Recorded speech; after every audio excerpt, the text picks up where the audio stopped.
C'est Oli. O-L-I. La Bibli des petits. Je suis pas petit, je suis grand. Bonjour, je suis Barbara Carlotti et je vais vous raconter l'histoire de Tête d'œuf et le voyage au royaume des rêves.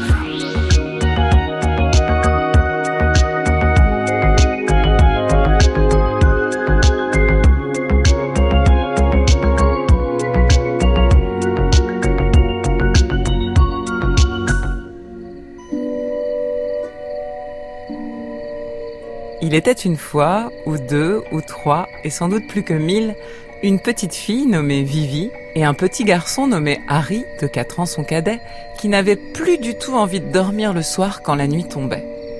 Depuis quelques semaines, Vivi et Harry gardaient leurs yeux grands ouverts dans le noir, écoutaient les sons environnants, pas qui rangeait la vaisselle, Ma qui lui parlait, et le bruit du vent qui soufflait dans les arbres. Vivi et Harry, alors, se relevaient et descendaient les escaliers de la maison pour retrouver Pa et Ma encore éveillés. Mais Pa et Ma se fâchaient de les voir encore debout à cette heure-ci. « Vivi, Harry, allez au lit !» disait-il. « Demain, vous ne pourrez pas vous lever pour l'école. » Et quand ils remontaient dans leur chambre, Vivi et Harry pleuraient de grosses larmes de crocodile. C'est que les deux enfants préféraient aller dans leur jardin chéri plutôt que de se rendre à l'école. Ils adoraient leurs petits lopins de terre qui bordaient leur maison, les fleurs, les salades, les pommes de terre qu'ils regardaient pousser dans le potager, les cailloux aux formes étranges dont ils faisaient collection et auxquels ils donnaient des noms. Ils aimaient courir partout, faire de la balançoire, du vélo, rendre visite au cheval crin-crin dans le pré d'à côté, ou aux poules pic-pic dans le poulailler pour leur donner des grains de blé. Aussi, quand venait l'heure de dormir, ils sentaient l'irrépressible envie de faire un petit tour dehors.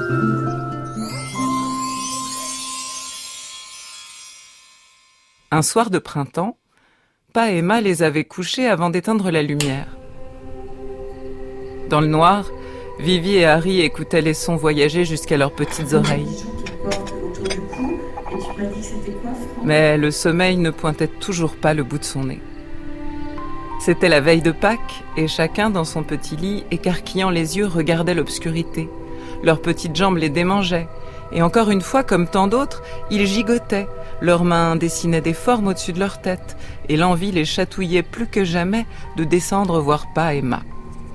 Quand soudain, dans l'ombre de la chambre aux volets fermés, au-dessus de leur lit, une forme lumineuse apparut. Ce n'était pas un carré, ni un triangle, ce n'était pas vraiment un rond. Ça ressemblait comme 2 gouttes d'eau à un œuf, ou plus précisément, à bien y regarder, une tête d'œuf. Un bel œuf brillant, tel qu'ils en voyaient parfois au poulailler, mais avec 2 yeux, un petit nez et une bouche, une tête d'œuf en apesanteur qui brillait d'une lumière dorée. Ils n'avaient jamais rien vu de pareil. Des avions ou des oiseaux qui volaient, oui, un cerf-volant, certainement, mais une tête d'œuf volante, ça n'est pas courant. Vivi tourna la tête vers son frère. « Harry, tu vois ce que je vois ?» Harry répondit à sa sœur en murmurant pour ne pas effrayer l'apparition. « La tête d'œuf !»« Ouif !» dit doucement Vivi. Et à ce moment précis, l'œuf fit un petit son aigu. Et il se mit à sourire. La lumière qui émanait de sa coquille prit une couleur de sourire, elle aussi, un beau blanc scintillant. Tête d'œuf, sachant qu'elle était visible, s'adressa aux enfants. « Bonsoir les mômes, je m'appelle Ballon Neuf, je suis aussi légère qu'un ballon et ovale comme un œuf. » Vivi, qui commençait à se demander si elle ne rêvait pas, la questionna. « Est-ce que tu existes vraiment ?»« Ça n'a aucune importance, » répondit Ballon Neuf. « Je suis venue pour vous emmener en voyage. N'avez-vous pas envie de faire un tour ?»« On voudrait bien, mais on n'a pas le droit, » répondit tristement Harry. « Pa et Ma vont nous gronder si on sort quand tout le monde dort, » ajouta Vivi. « Oh, mais ne vous inquiétez pas. Vous ne sortirez pas vraiment, disons que vos petits corps vont rester là bien au chaud dans vos lits. et que je ferai voyager vos esprits. » Nos esprits? Demandèrent Harry et Vivi en chœur. « C'est comme vos pensées. » Vivi et Harry se creusaient la tête, mais ils ne comprenaient vraiment pas comment c'était possible. « C'est simple comme bonjour. Regardez-moi et faites comme moi. » Ballon Neuf prit alors une grande inspiration sonore par le nez. Et sa tête se mit à grossir, si bien qu'elle occupait maintenant tout l'espace entre les deux lits. Puis elle souffla tout l'air qu'elle avait pris par la bouche. Les yeux de Vivi et Harry étaient devenus tout ronds d'étonnement. Mais ils suivaient les mouvements et la respiration de Ballon Neuf qui grandissait quand elle inspirait et rétrécissait quand elle soufflait un vent doux et chaud qui avait l'odeur sucrée de la barbe à papa. À mesure qu'elle changeait de taille, elle changeait de couleur. Le blanc scintillant se colorait d'une très jolie teinte rose bonbon. C'était un magnifique spectacle. Au bout de 50 secondes, équivalent à 5 respirations, Vivi et Harry se sentirent s'enfoncer dans leur matelas, hypnotisés par le changement de couleur et de taille de Ballon Neuf.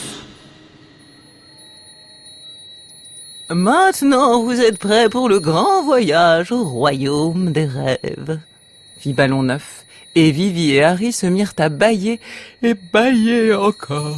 Ouah. Ballon Neuf devint si grande qu'elle occupait maintenant toute la chambre. Les deux lits des enfants flottaient eux aussi dans la tête d'œuf. Les fenêtres s'ouvrirent comme par magie, comme les portes d'un grand château. Et Ballon Neuf sortit de la chambre en s'étalant comme un tapis volant, emportant dans son halo rose les deux lits et les enfants ébahis.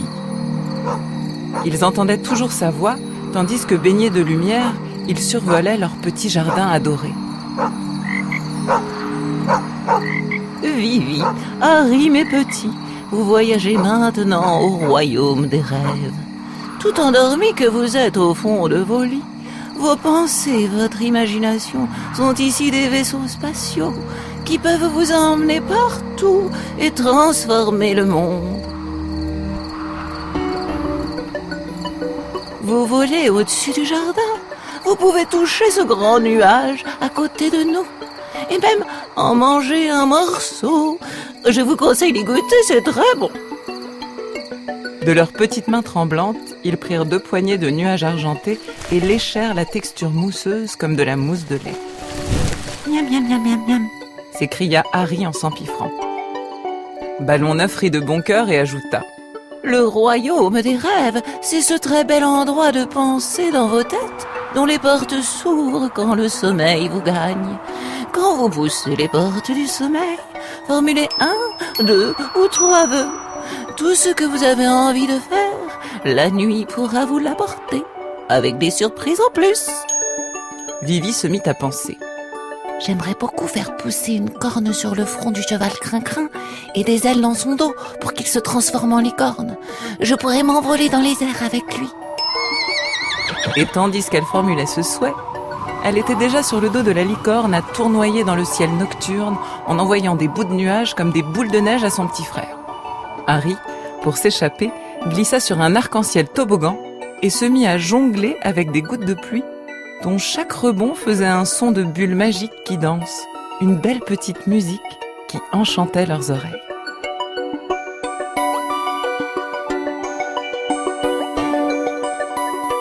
Mes chéris, la voix chantante de Ma semblait se mélanger à la jolie musique de gouttes. Il est l'heure de se lever pour aller à l'école. Vivi et Harry ouvrirent leurs paupières, tout étonnés d'être de retour dans leur chambre. « Avez-vous bien dormi ?» demanda Ma en les embrassant. Et avant qu'ils puissent répondre, Pa passa sa tête dans l'embrasure de la porte. « Bravo, je suis fier de vous. Hier, vous vous êtes endormis comme des anges. » Vivi et Harry s'exclamèrent d'une seule et même voix. « Vous savez qu'on peut faire du toboggan sur un arc-en-ciel ?» « Mais qu'est-ce qui vous a dit ça ?» demanda Pa. « C'est Ballon Neuf !» s'exclama Harry. « Ballon Neuf, la tête d'œuf !» précisa Vivi. « Oh, mais je vois que vous avez fait de beaux rêves !» leur répondit Ma. « Les cloches sont passées cette nuit. Vous pourrez partir à la chasse aux œufs dans le jardin après l'école. » Et depuis ce jour, Vivi et Harry montent avec entrain se coucher après le dîner et se blottissent bien vite dans leur lit douillet pour pousser les portes du sommeil et accéder au royaume des rêves.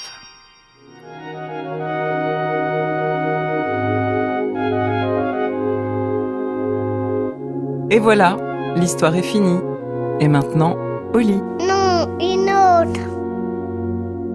Oui. Oli, c'est aussi une collection de livres illustrés à retrouver en librairie.